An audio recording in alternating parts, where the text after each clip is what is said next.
Hello everyone, I am an geography teacher in Adarsh Senior Secondary School, Khaishergarh. Hope you all are fit and fine. The school have started online classes. You must take advantage of this opportunity. I welcome you all to join online classes. I hope see you soon in class. Stay home, stay safe. Today will we discuss about chapter first. Chapter first is मानव भूगोल प्रकृति एवं विषय क्षेत्र। तो बच्चों, पिछली दो classes में हमने भूगोलवेत्ताओं द्वारा मानव भूगोल के बारे में दी गई परिभाषाएं व मानव भूगोल की प्रकृति के बारे में पढ़ा था। आज हम पढ़ेंगे भूगोलवेत्ता ग्रिफिथ टेलर द्वारा दी गई परिभाषा एवं मानव भूगोल के क्षेत्र और उपक्षेत्रों के बारे में। तो आइए पढ़ते हैं भूगोलवेत्ता टेलर की परिभाषा। भूगोलवेत्ता ग्रिफिथ टेलर ने एक नई संकल्पना प्रस्तुत की जो दो विचारों पर्यावरणीय निश्चयवाद और संभववाद के बीच मध्य मार्ग को परिलक्षित करता है। उन्होंने नव निश्चयवाद अथवा रुको और जाओ निश्चयवाद का नाम दिया। तो इसको हम समझने का प्रयास करते हैं।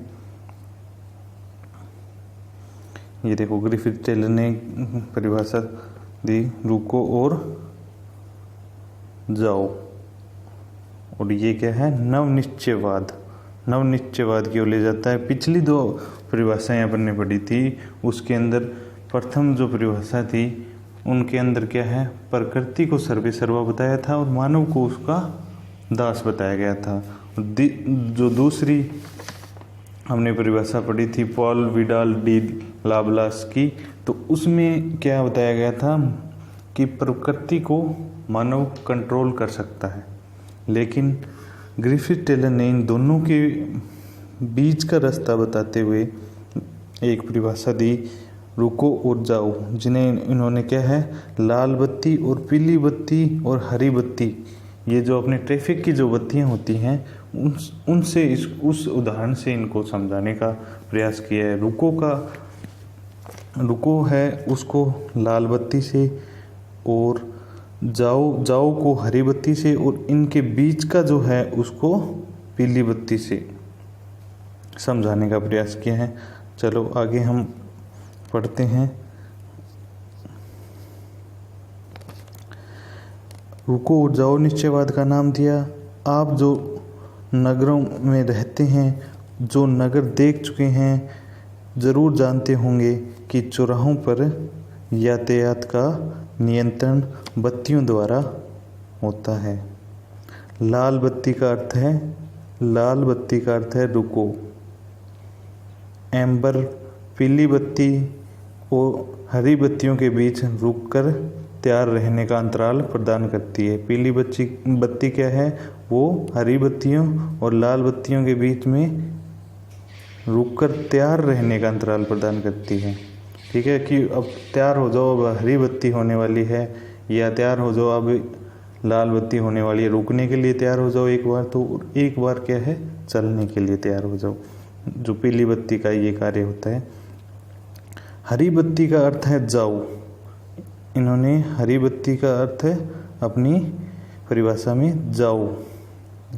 संकल्पना यह दर्शाती है कि न तो यह नितांत आवश्यकता की स्थिति और न ही नितांत स्वतंत्रता की दशा है।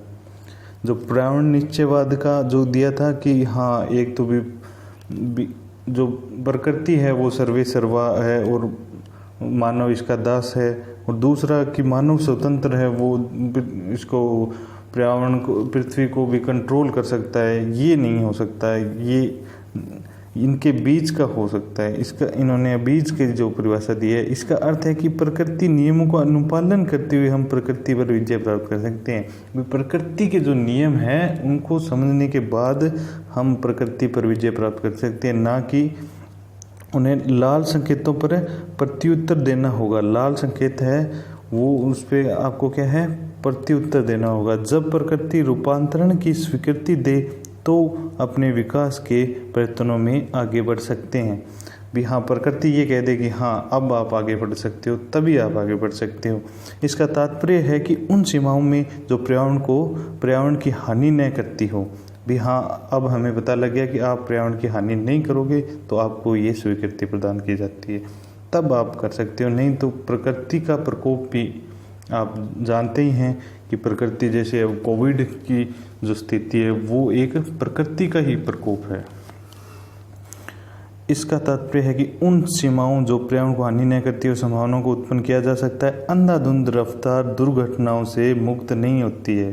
भी आप बहुत ज़्यादा रफ्तार से आप आगे बढ़ना चाहते हैं तो वो वैसा संभव नहीं है, फिर प्रकृति क्या है उसका बदला लेती है आपसे।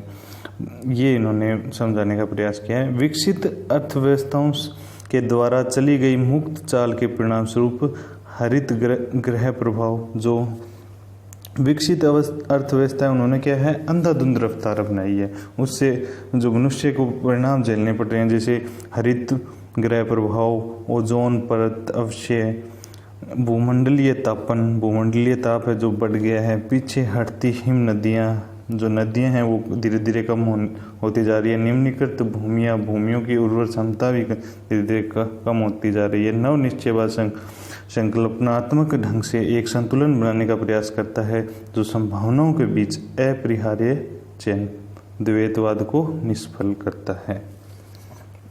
ठीक है बच्चों, आगे बढ़ते हैं। समय के गलियारों में मानव भूगोल। पर्यावरण से अनुकूल व समायोजन की प्रक्रिया तथा इसका रूपांतरण पृथ्वी के धरातल पर विभिन्न पारिस्थितिकीय रूप से पारिस्थितिकीय निकेत में मानव के उदय के साथ आरंभ हुआ। इस प्रकार हम पर्यावरण और मानव की अनोन्य क्रिया से मानव भूगोल के प्रारंभ की कल्पना करें तो इनकी जड़ें इतिहास में अत्यंत गहरी हैं। अतः मानव भूगोल के विषयों में एक दीर्घकालिक सातत्य पाया जाता है। यद्यपि समय के साथ इसे सुस्पष्ट करने वाले उपागमों में परिवर्तन आया है। उपागमों में यह गत्यात्मकता विषय की परिवर्तनशील प्रकृति को दर्शाती है। उपागमों में यह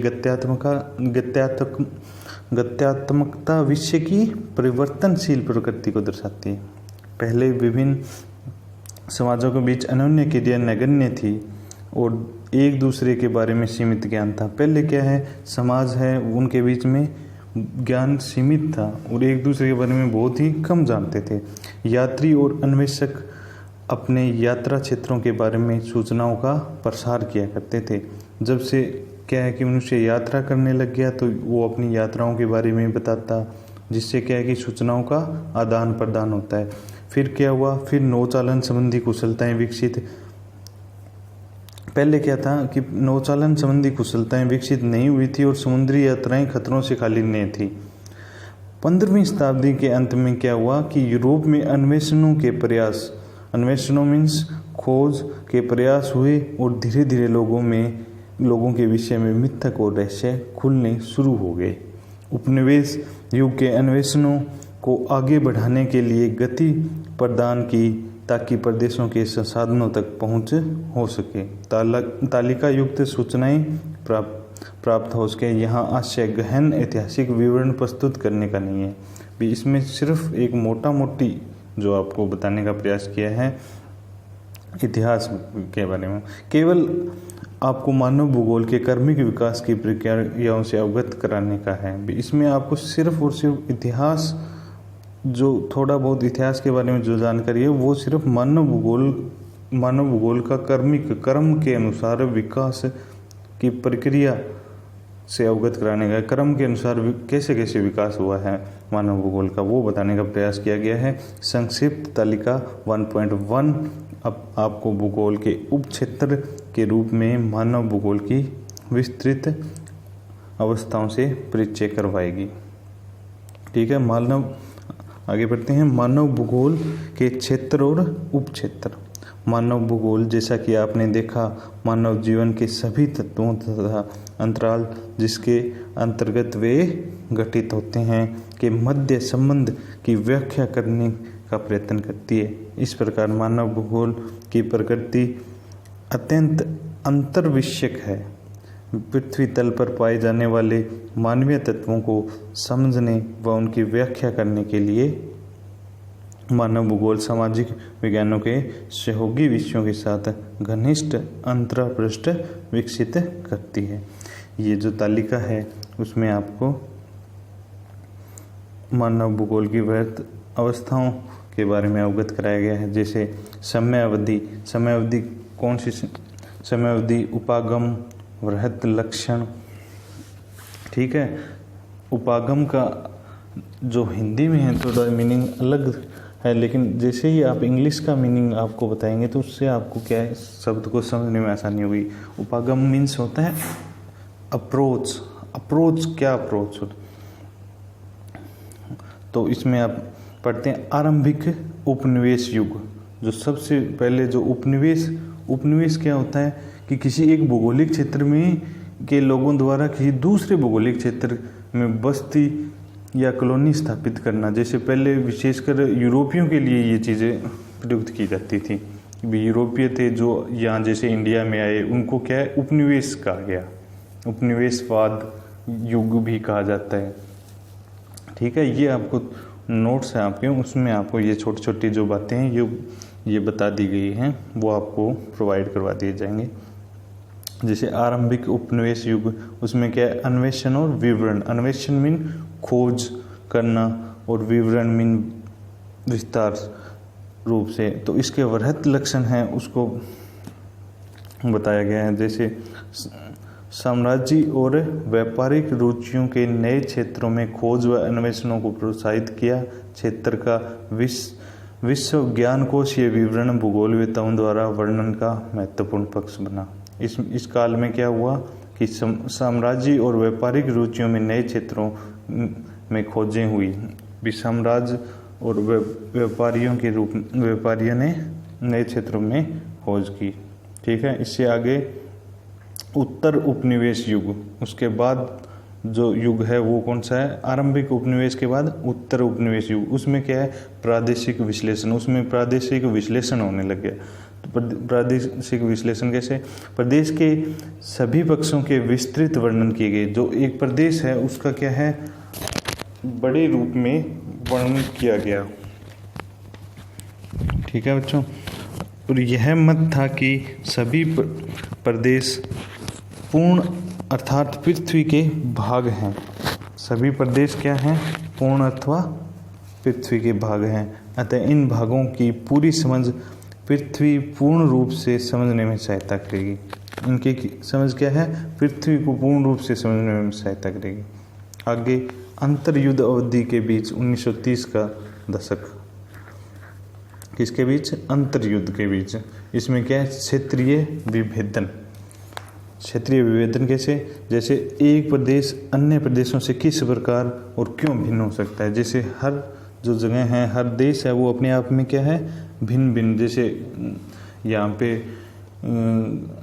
जनवरी फरवरी के अंदर सर्दियों का मौसम होता है, तो इसी प्रकार कहीं जनवरी फरवरी के अंदर गर्मियाँ भी होती हैं। इस प्रकार भी जो जलवायु और भी बहुत सारी चीज़ों में क्या क्या भिन्नता होती हैं, हर प्रदेश की अलग अलग अपनी जलवायु होती है, उसके बारे में बताया गया कि एक प्रदेश अन्य प्रदेशों से किस प्रकार भिन्न है, क्यों भिन्न है, यह समझने के लिए था किस प्रदेश की विलक्षणता की पहचान करने पर बल दिया जाता था। ये तो था।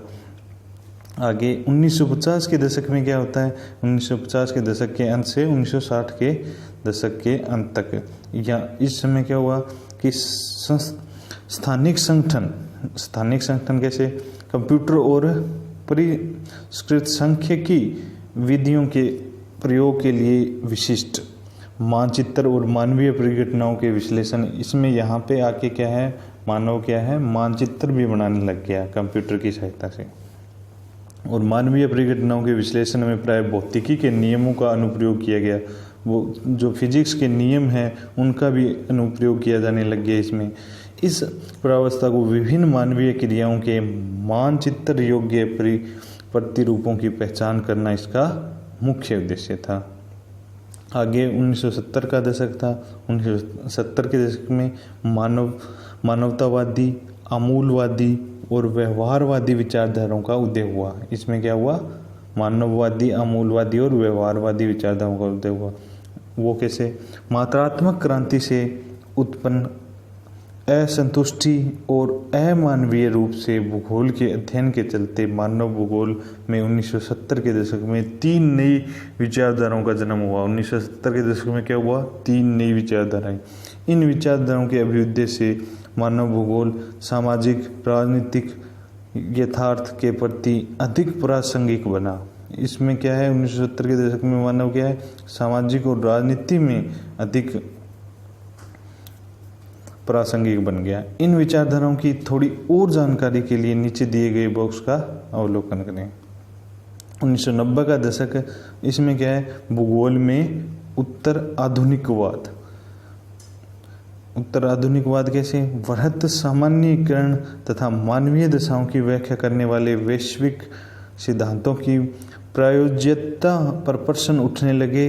अपने आप में प्रत्येक स्थानीय संदर्भ की समझ के महत्व पर जोर दिया गया इसमें। तो आगे बढ़ते हैं कि आइए मानव भूगोल के क्षेत्र और उप क्षेत्रों का परीक्षण करें। तालिका 1.2 में आपने अनुभव किया होगा कि यह सूची विशाल और विस्तृत है। यह मानव भूगोल के विस्तृत होते परिमंडल को परिलक्षित करती है। उप क्षेत्रों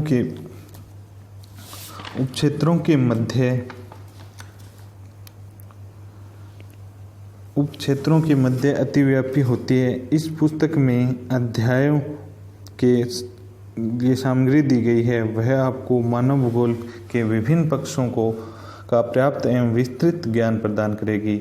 अभ्यास क्रियाएं और प्रकरण अध्ययन इसकी विषय वस्तु और अधिक समझने के लिए आपको कुछ अनुभवाश्रित दृष्टांत प्रदान करेंगे। तो आगे जो तालिका 1.2 है उसमें क्या है, मानव भूगोल और सामाजिक विज्ञान के सहयोगी अनुशासन। ये क्वेश्चन भी आ सकता है, जैसे कि मानव भूगोल के उप क्षेत्रों के बारे में। ये लघुतरात्मक क्वेश्चन में आ सकता है। सिर्फ उनके क्या है, आपको नाम लिखने ऐसे पूछ लेगा। सामाजिक भूगोल उसके उप क्षेत्र पूछ लिए, नगरीय भूगोल के उप क्षेत्र, राजनीतिक भूगोल के उप क्षेत्र पूछ लिए। जैसे मानव भूगोल के क्षेत्र कौन कौन से हैं, ये भी एक क्वेश्चन पूछा जा सकता है कि मानव भूगोल के सिर्फ क्षेत्रों के बारे में, फिर उप क्षेत्रों के बारे में, फिर उनसे क्या है कि सामाजिक विज्ञान के सहयोगी जो अनुशासकों में अंतरापृष्ठ, ये भी पूछा जा सकता है। तो अपन पढ़ते हैं मानव भूगोल के क्षेत्र। एक क्षेत्र है सामाजिक भूगोल के उप क्षेत्र कौन कौन से हैं, व्यवहारवादी भूगोल, सामाजिक कल्याण का भूगोल, अवकाश का भूगोल, सांस्कृतिक भूगोल, लिंग भूगोल, ऐतिहासिक भूगोल और चिकित्सा भूगोल। ये किसके अंतर्गत है, उपक्षेत्र सामाजिक भूगोल के अंतर्गत। ये कौन से सामाजिक विज्ञानों के सहयोगी कौन से, इनके सहयोगी जो हैं उनके ये हैं, जैसे सामाजिक विज्ञान समाजशास्त्र। व्यवहारवादी भूगोल का सहयोगी कौन है, मनोविज्ञान।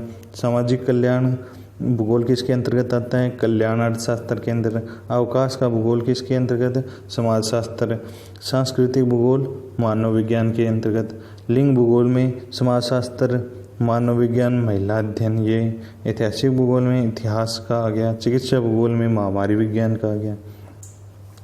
तो ऐसे हो गया। ऐसे ही नगरीय भूगोल के उपक्षेत्र नहीं है, इनके क्या सहयोगी, इस सहयोगी कौन है इनका, सामाजिक विज्ञान सहयोगी ये है नगरीय अध्ययन और नियोजन। ये आगे राजनीतिक भूगोल के उपक्षेत्र कौन से आगे, एक तो आ गया निर्वाचन भूगोल, एक आ गया सैन्य भूगोल। सैन्य भूगोल का सहयोगी सैन्य विज्ञान आ गया, ठीक है। जनसंख्या भूगोल के कोई उपक्षेत्र नहीं, इसका जो सहयोगी है वो जननांकिकी। आवास भूगोल के अंदर भी उपक्षेत्र नहीं है, इसमें क्या है सहयोगी कौन है इसका, नगर ग्रामीण नियोजन। आवास भूगोल का हो गया। आर्थिक भूगोल के उपक्षेत्र हो गया संसाधन भूगोल, कृषि भूगोल, उद्योग भूगोल, विपणन भूगोल, पर्यटन भूगोल, अंतर्राष्ट्रीय व्यापार एवं व्यापार का भूगोल। और इसी तरह उपक्षेत्र जो संसाधन भूगोल है वो संसाधन अर्थशास्त्र के अंतर्गत। कृषि भूगोल है वो कृषि विज्ञान। उद्योग भूगोल है वो औद्योगिक अर्थशास्त्र हो गया इसका व्यवसाय का।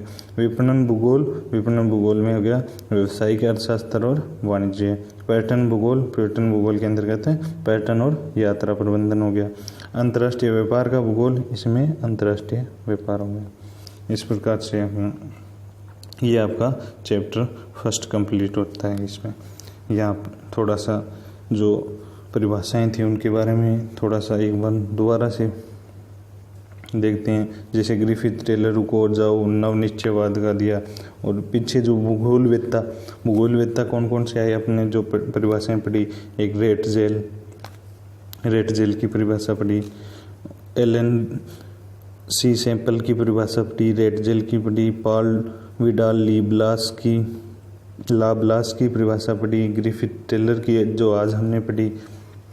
इस प्रकार जो भूगोलवेत्ता थे उनकी परिभाषाएं पढ़ी। इनमें से छोटे अति लघुतरात्मक या लघुतरात्मक में सीधी इनकी परिभाषाएं पूछ सकता है।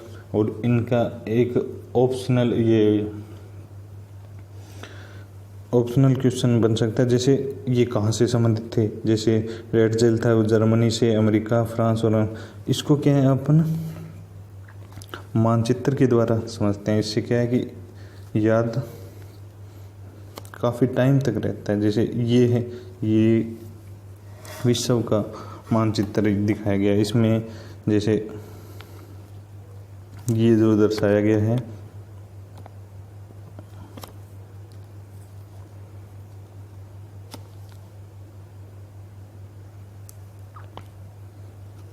यूएसए, ये है यूएसए, ठीक है। जो यूएसए से कौन थे, एलन सी सैंपल और ग्रिफिथ टेलर हो गए, ठीक है। इसी प्रकार ये फ्रांस है नक्शे के अंदर, विश्व के नक्शे के अंदर कहाँ है, फ्रांस है, ये फ्रांस रहा, ठीक है। और इसमें इसके कौन थे, पॉल विडाल डी लाब्लास, और ये रहा जर्मनी, फ्रांस के पास ही जर्मनी के कौन थे, रेट जेल। तो इस प्रकार आप किसी भी चीज़ को जो क्या है मैपिंग के द्वारा ज़्यादा याद रख सकते हैं, ठीक है। अब जैसे जर्मनी का था रेड जेल, इससे आप थोड़ा सा आप मैपिंग से याद रखोगे तो ज़्यादा याद रहेगा और ज़्यादा समय तक याद रहेगा, ठीक है बच्चों। फिर ये जो है उपनिवेश के बारे में बताया गया है कि किसी एक भौगोलिक क्षेत्र के लोगों द्वारा किसी दूसरे भौगोलिक क्षेत्र में बस्ती स्थापित करना, विशेषकर यूरोपियन द्वारा। ये जो छोटी छोटी बातें आपको साथ के साथ बताता जाऊंगा जो ज़रूरी है बताना। उपागम को इंग्लिश में अप्रोच से ज़्यादा समझ में आएगा। इसमें क्या है कि जो पीछे जो क्वेश्चन दिए थे मैंने दो, वो आपने कर लिए होंगे। अभी क्या है कि मैं आपको इनके आंसर नहीं बताऊंगा, आपको खुद से करने हैं ये क्वेश्चन। आपको फिर इनकी क्या है PDF मिल जाएगी। जैसे लेसन कंप्लीट होता है तो सभी क्वेश्चन की आंसर समेत PDF आपको प्रोवाइड करा दी जाएगी। लेकिन पहले आपको क्या है इसमें से जो पढ़ाया है उसी के अंदर से ये सारा का सारे क्वेश्चन है वो उसी में से पुट हुए हुए हैं। तो आपको क्या है इनके आंसर राइटिंग करनी है। जैसे आज का ये हो गया, होमवर्क हो गया। जैसे मानव भूगोल के कुछ उप क्षेत्रों के नाम बताइए, ये क्या है 30 शब्दों में। इसी प्रकार क्वेश्चन 2 है तो उसका है मानव भूगोल किस प्रकार सामाजिक विज्ञानों से संबंधित है, ये भी 30 शब्दों में है।